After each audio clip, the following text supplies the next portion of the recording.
What up, boys and girls? We're getting into something that there's probably a million other videos online about. Doing block prep and assembly of an engine. This is Troy's engine. This came out of his 99 SS Camaro. And there at the end of the season, we really started to notice a ton of oil pressure issues this thing had. And by a ton, I mean pretty much for the last few months of the race season, his car had like no oil pressure. And he was still just raw dogging this thing. Since then, he pulled the motor out. We disassembled it at his house. I just got it back from the machine shop from getting it decked. And somebody had painted this block with what looks like VHT wrinkle paint or something. It was nasty. It was super thick. And they did it just to try and cover up the rust. I like to get all the rust off of it before I paint it. So we're gonna go through, we're gonna descale all this stuff. I've got a tool, it's a needler is what I call it. You can buy these at Harbor Freight, and these things are amazing for getting rust off blocks. But I'll use it to get all the rust off and all the old paint and such, and get this thing prepped to where we can put a nice paint job on it so it's just not gross. Then we'll have to rewash it, but we did have it ultrasonic, which is why this stuff's coming off as easy as it is right now, because the ultrasonic really kind of loosened it all up. So we're gonna go through and hit it with the needler and get it prepped and painted and everything, get cam bearings put in it. That was one of the issues we had with this engine. With the oil pressure issue, it actually knocked the cam bearing out of it. On a side note, I know a lot of people, as soon as the cam bearing comes out, they think the motor's junk. This is a late third gen block. This block actually has all the same length head bolts. The earlier ones had like short ones in the corners, and then all the rest of these were long, where this one has all the same length studs in it. So this is a later year third gen block. The good thing about that is this block sometimes would actually already have fourth gen rotating assembly in it, and they'll use later model fourth gen cam bearings. And I believe that's a lot of the issues that you had. If you had a third gen block that spit a cam bearing out of it, it was probably a later year one, because GM was still using the narrow cam bearings on these blocks, but the cam bore was a little bit different size because it was already set up for fourth gen cam bearings, because this was right before they went to the fourth gen stuff. So normally, if it knocks the cam bearing out, you can put your eyes on it. You can tell that it's not, it didn't mess up the cam bore, but it didn't mess up the cam bore. We're going to put later the wide fourth gen cam bearings in it. And then we're going to double check the ring gaps, clean up the bores, put new bearings in it, new oil pump. And we're going to go back together with this thing and get it back together, because we have a race coming up in March down in Abilene, Texas. I spoke about it in one of my old videos. Buddy of mine and a shop that he works for, they bought the drag strip, so we're gonna go down there and try and support them in March. First weekend of March, I think it is. Yeah, I'm gonna get into cleaning this block up. Let me show you kind of what it looks like currently. Yeah, so here you can see just how thick and nasty this stuff is. You can see a big clump of it right here. See that coming off there? Just real nasty. So we're gonna go through and we're gonna clean all this up and put some Van Sickle paint on this thing and definitely make it look way better than it does right now. So let me get into doing the needle job here, and we'll show you what it looks like as soon as we get it done.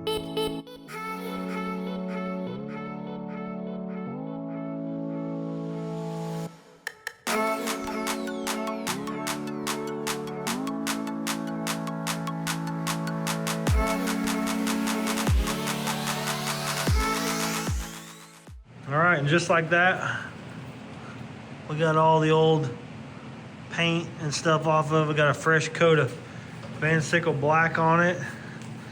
And we still gotta swap out cam bearings.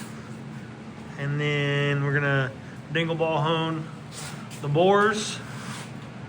And we'll be just about ready to start putting this thing back together and hopefully get Troy back on the track first part of this season. So as you can tell, I did have the decks resurfaced. That way we have good sealing surface for this thing. But the old Van Sickle sure looks good. It's still a little tacky, so once it dries, it'll flatten up the color a little bit, so it won't be quite as glossy. But definitely looks better than it did, for sure. But anyways, I'm gonna go ahead and knock these cam bearings out. We'll drop some new cam bearings in this thing. And like I said, as you can tell here, This has the old narrow bearings, and I like to use a couple different sets. More often than not, the first cam bearing and the fifth cam bearing. If you just use like a standard, the Clevites or any of those ones like the CH25s or whatever the hell they were, they always had like 5 to 8 thousandths of cam bearing clearance on the two end ones, and that's too much. So I usually put -1s in 1 and 5, and then 2, 3, and 4. You can use just the normal bearings, and like I said, these are the wide bearings. They have a little bit bigger oil hole in them too, versus the stock ones with these tiny, tiny oil holes. And for that matter, I like the wide bearings because you get more load distributed on the bearing versus this little normal bearing or this little bitty bearing. When you actually look at the journal size, the wide bearing is the same width as the journal, where the narrow bearing, you end up, and you can see kind of on the ends where you got these parts that are extra polished. So at least with the wider bearing, you get good distribution on the journal. But yeah, so I'm gonna go ahead and put some bearings in this thing and get it ready for Troy. So let's get to it.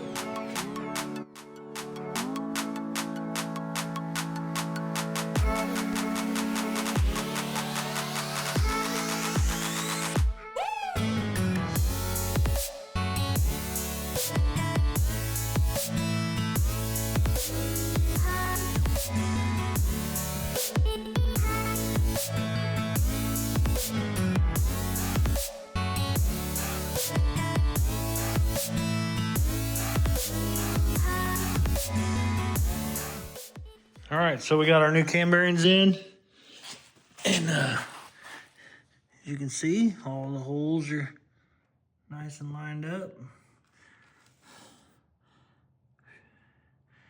If it wasn't so blurry. We're gonna slap the cam in, make sure the cam turns, and then like I said, we're gonna ball hone the cylinders, wipe all that out, and then we'll be good to go to be able to start measuring bearing clearances and try and get this engine back together. We're gonna do, well, yeah, I got the heads and stuff too, but for right now, we're just doing a short block. I still got some work to do on the heads, get them disassembled and cleaned, and we're gonna get them surfaced. Didn't have head gasket problems before. I could probably Scotch-Brite them, and they'd probably be all right, especially since we just surfaced the decks on the block too. But we'll get them taken apart, cleaned, and everything. They're pretty nasty looking, and I don't like putting nasty parts on an engine. Anyways, got those knocked out. I got to put plugs and stuff back in it and all that stuff, but I'll go through and make sure everything's blown off real good. And because when you put these cam bearings in, you get a little bit of metal shards inside of it from where it presses the bearing inside of it. It kind of like fillets the bearing a little bit. But here's the old and busteds, and this is basically your new bearing. Those bad boys have seen better days. This car had some serious, I mean, they just look beat to crap. I don't know if some of that isn't from the ultrasonic just tearing them up in the process, but man, they are roached. Fun fact for people that don't know. So these are numbered. These are the factory bearings. They're numbered. GM 2, that's a number 2 bearing, which would also be 2 and 4. And then there should be, I think 3 was the one that came out of it. So we won't have a 3. But GM, and a lot of people when they see these bearings, they'll see the copper coming through, or bronze or whatever, the Babbitt or whatever the hell you want to call it. But they'll see this discoloration in the bearing, and they automatically think the bearing's junk. But everybody's like, oh, don't look at them. You'll have to change them or whatever. That's that way because when GM puts bearings in it, they put a bearing in it, and these are numbered because of the bore size. Each one of the bore sizes is different. So these two are the same bore diameter. This one is its own separate bore diameter. And then this one here and this one here. And the cam bore is a different size as well. So that's why they're labeled. But they'll put bearings in, and the bearings aren't at size yet. And then they hone all the bearings so they're the exact same size every time. Which is why your aftermarket bearings are never really good with bearing clearance. So that's why I do the two sets, the two different sets of bearings. Because like I said, the into 1 and 5 are always really big. So that's why I would normally put -1s in there. And I think they even make like a -2 bearing. You really need to measure them.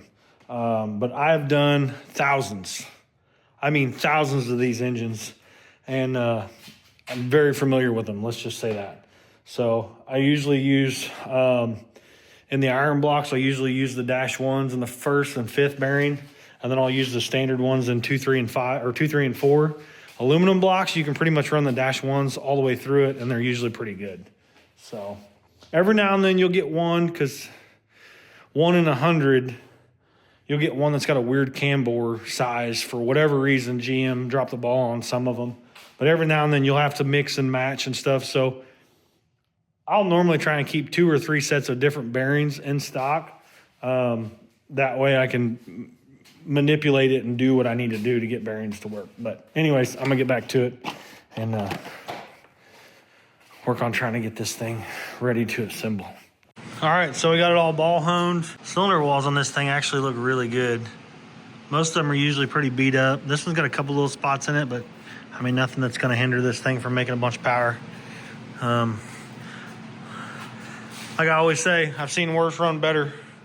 So I need to put that on a t-shirt. MRE motto, I've seen worse run better. But yeah, so we got bearings in it, blocks decked. Now we can start working on, I'm gonna pull the main caps back off of it, rewash all that stuff, and then wash all the bolts. And all that stuff's been washed once, but I like to wash things multiple times and whatnot. But we should be in a good position to be able to start putting this thing back together once we get some bearings and stuff for it. And I got to go pick up the crank from the machine shop. I've also got another 6-liter in the shop for a local guy that we're building. It's going to be a bad unit. That one's going to be a little bit more time consuming than something like this little SBE deal. But it's a stroker motor going in like a big ProCharge G8 4-door sedan. That block's got to get clearance and everything for the stroker kit and all that, but we're waiting on pistons and stuff, so I've got parts on order for it. But that one will be coming up in the near future. I don't know that I'll do a video on it, but we got some engine builds in the process, and we still got a Ford big block down there that I got to finish assembling as well. But Troy's block's coming together, and I'm going to go find some gaskets. I'll go ahead and put the valley cover and stuff on it and whatnot. So, hell yeah.